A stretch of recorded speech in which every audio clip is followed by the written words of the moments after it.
Hi, this is Michelle Morgan with the Mind Right Game Tight segment on the Sade Champagne Show on Grind Hard Radio.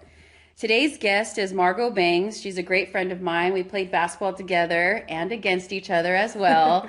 But she also earned a college basketball scholarship, and through her journey of life, she has now opened a yoga studio out here in Santa Paula, California. So, welcome to the show, Margaux. Thank you. Happy to be here. Awesome. So, why did you start or why did you open a yoga studio?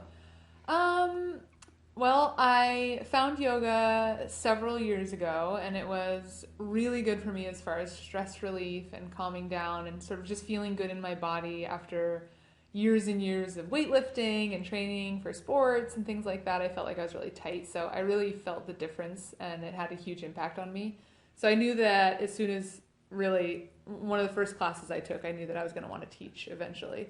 And then I started teaching and just sort of really looking for a way to make a living doing it was one thing. And then also just the community that my studio is in really didn't have any access to yoga, and I want yoga to be accessible to as many people as possible. And so that's what sort of drove me to open the studio that I did.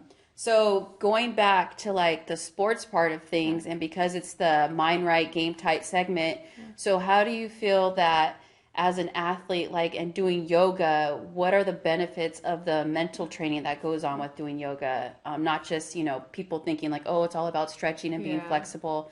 What's the mental benefits that you can get, while you're, playing sports or just any area of your life as Yeah. well? Well, I think I always like to say this too on the physical benefits is that it is flexibility. It's also a lot of strength and stability in your joints. So like it's not going to see how far we can stretch because we don't there's certain parts of our body that we don't want to. We don't want our knees to be like moving around all over the place. So it's like No. also about creating stability there. And then mentally, there's so much. It makes you a calmer person. I think it's made me a better sportsman. um, Still playing basketball today, even though it's maybe not as serious, it's not as competitive, right? Your mind gets heated up, you get fired up in the midst of competition. And I think that I'm able to kind of slow my reactions down a little bit to where I'm not going to like cuss out a ref or something like that because I can kind of take that moment and, literally like breathe for a second. And that I think is a huge part of it is like becoming a better sportsman in that way that you can sort of recognize the surroundings, recognize what's happening, and let everything slow down a little bit so that your emotions don't get carried away from you. And then I also think just that idea of slowing down is the best way that I can, because even in pressure situations in sports, I think if you can slow it down, right, like then you can react in the way that you need much better. So if you need to get a last minute shot off or something like that, if you have the ability to stay calm in those situations, those are the people who we see become really elite athletes. I look at like Steph Curry, who's, blown up over the last few years, and he's one of those people who's like, man, how do you hit that shot at the last second in the biggest game in the world on the biggest stage? And there's like some sense of having focus to that. And so with yoga and meditation, it really is about focus. That's the biggest kind of idea is one, you get to know your body, but through that, you're slowing your breath down and you're observing things. So you're observing the way that your body reacts to things, and you're observing how your breath is affected by certain things. And so if you go just to strictly like body level, when we get stressed out, our breath changes. Start to breathe fast and shallow and through our mouth. But if we can train ourselves to breathe through our nose and to breathe slowly and to use our diaphragm, that actually literally sends messages to our nervous system that we're okay and that we can be calm. And so if you can train yourself to do that in situations that do become stressful, then you can remain calm and thoughtful. And so like I used to teach with some martial artists or some jujitsu guys. And so it's like, okay, so imagine that somebody's on top of you, like choking you out, right? Imagine if you can take a moment and like calm yourself down, and then you can actually think about the skills that you have in your brain, the skills to like get out of a certain hold or something like that. But if you're flustered and you're overly emotional or whatever it is, you're not going to be able to utilize that part of your brain because you're just in this sort of flight or fight mode of like, I got to get out of here. Yeah. It's like you need to be able to slow down the processes. And so I think that for athletes, that's like one of the biggest things is just being able to focus, having a clear mind, and being able to stay calm in places that are high. I mean, athletes and competition is a high emotional place. Like we all kind of get up to the, you know, height of our emotional state, whether it's excitement or anger or frustration. So I think being able to slow that down and kind of stay focused is one of the biggest benefits.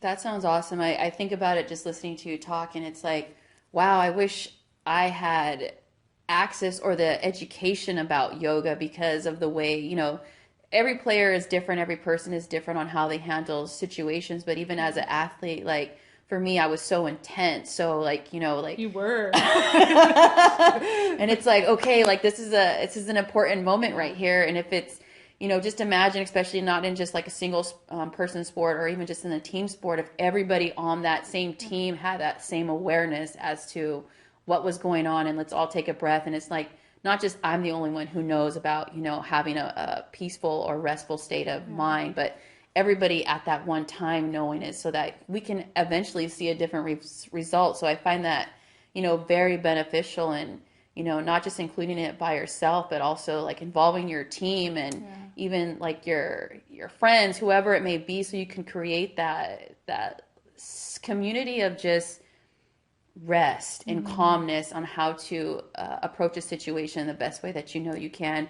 And I know in sports sometimes we think things happen so quick that it's like really there's a lot of time. So even if there's 10 seconds left on the clock, you know, you hear people say like, oh, that's a lot of time, even though they're down by 5. You know, and it's like we don't think that. Sometimes we think, oh, we got to hurry up and get this shot off. And it's like if we just all understood like where we are, understand everything that we practice, and just bring that into it. So I love that. So I feel like, you know, even, you know, now and prior, and, you know, if you're listening to this, like understanding, you know, see if there's any yoga studios in your area to add a new skill set to your game, because it's not just about working on your skills. There's also that mindful part that really takes your game to the next level. And we always want to make sure that we have people like in those moments who can, rise to that occasion and be present in that moment. So how often does someone need to practice yoga to kind of feel the full benefits of doing it? There's a great saying in the yoga world, I guess, that if you do yoga once or twice a week, you'll see your body change. If you do yoga 3 or 4 times a week, you'll see your mind change. If you do yoga 5 or 6 times a week, you'll see your life change. Wow. So it depends on what you're looking for out of your yoga practice, really. You know? And I can tell you that it's very true. It's like I opened the studio, and for 2 months before I actually opened the doors, we were doing construction. And when I say we, I literally mean me most days by myself. I had my husband on the weekends, but like doing stuff that I've never done before, laying floors and like drywalling and things that like were way over my head. That was probably the most stressful time of my life. But during that time, I was doing a full yoga practice every single day, as well as meditating. And I credit that with getting me through that time. If I had not been doing that, I would have probably lost my mind, honestly, because it was so stressful. But I had some sense of like calm and connectedness and just feeling kind of grounded to like what's going on, thanks to like getting up and doing that every day before I went out and approached these really daunting tasks. Yeah, I can imagine. So then, like, what would you say, like, if you had 30 seconds to tell somebody who's like, you know, they're hearing about it and they're like, that's not for me, because I can be honest, like, prior to really learning and meeting people who do yoga, I'm like, I'm just good with the weights and, you know, doing my normal routine. You know, what would you say to somebody who's kind of like, no, that's not for me? Yeah. I would say that I felt the exact same way. I literally had my best friend tell me that I should try yoga, and my response was, that's not the kind of workout that I like. And then I went to a yoga class, and I gave it a try, and I loved it. I just felt so relaxed afterwards, and I hadn't felt that in a long time. And I think for most people, they don't get to feel that. We don't really live in a time where people rest and relax much. So I think that give it a few tries, because sometimes it takes a teacher that you connect with or a certain style of yoga. Go out there and try it, and just know that you deserve to have that time for yourself. I think that's one of the biggest things. It's like, if for anything, just give yourself that quiet hour or half hour or however long the class is, to just have that time to sort of separate from everything, because we really do have kind of our senses are overstimulated, and we just need to disconnect. So that would be, the way that I would try to sell it. I would say that, I'm willing to bet your body will feel better and that you'll feel calmer and more rested after one yoga class. But if you give it a little bit of a dedication to just kind of give it a try, I think you'll see a real big difference in the way that you feel physically, but more importantly, and I think more drastically, mentally. Awesome. So what one piece of advice would you give to somebody, because this is the Mind Right to get your game tight segment. So what one piece of mental advice would you give somebody in order to, see themselves, reach another level or new height in whatever it is they're doing? It doesn't have to be sports. It could be in their career. It can be in your relationships, because your mind is always involved in everything that you do. Oh man, that's a big question. Forgive yourself. That would be my biggest piece of advice, because I think that it's just always my experience when I talk to other people about me. I'm really hard on myself. And the more that I talk to other people, the more I realize, like, none of us have it figured out. We're all trying. We're all trying to do our best. And so if we can just cut ourselves a little slack and know that, if you're if you're giving your all, or if you're slacking off. We've all been there, especially if you're an athlete. There's times when you slacked off. There's times when you haven't practiced super hard, and there's times when you've been really driven and given it your all. So you could recognize that to yourself. But one of the things that one of my teachers used to say is that when you do something like that, when you make a mistake, or if it's on the court, or it's in life, or in a relationship, or missing your yoga practice, right? Like missing your workout, whatever it is, okay, you do that.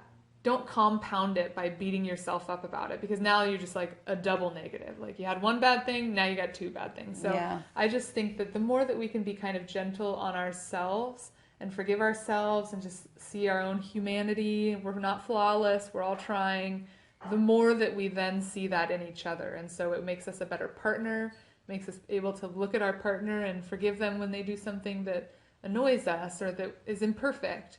It lets us forgive our teammate when they miss a shot, or when they don't be in the right place at the right time. Just kidding. You know what I mean? Or our coworker, or whatever it is, our friendships, just the more that we can kind of see our own humanity, and just we're flawed beings. It's what makes us human, and it's what makes us really special. And if we can embrace that, then we can embrace it other places. And I think it improves every aspect of our life. Awesome. I love that, because I believe that forgiveness is so important. And I think we tend to forget that as well. And most importantly, it's we're taught almost to forgive others. And it's what about ourselves? Absolutely. So I love that you came up with that. And I knew you would have some words of wisdom when being asked that question. So thank you so much, Margaux, for being on the Mind Right Game Tight segment. And then if anybody wants to get more information about you and what you do, what are the ways that they can reach you? They can find the studio on Facebook and Instagram. It's Yoga Casita is the name of it. So Facebook/Yoga Casita, or at Yoga Casita on Instagram. The website is also www.yogacasita.com. My name's Margaux Bangs, same thing on social media. So if you want to find me on there, I have a really boring Instagram and Facebook page. But if you go to yogacasita.com, you can learn a lot about, the classes that she's offering, and just, a great way to learn different things, because I know at your studio you also offer meditation classes and things like that, which is very important in taking whatever area it is you're trying to go to the next level. So once again, thank you, Margaux. Thank you for being on. Yeah. Thank you for listening to the Mind Right Game Tight segment on the Sade Champagne Show on Grind Hard Radio.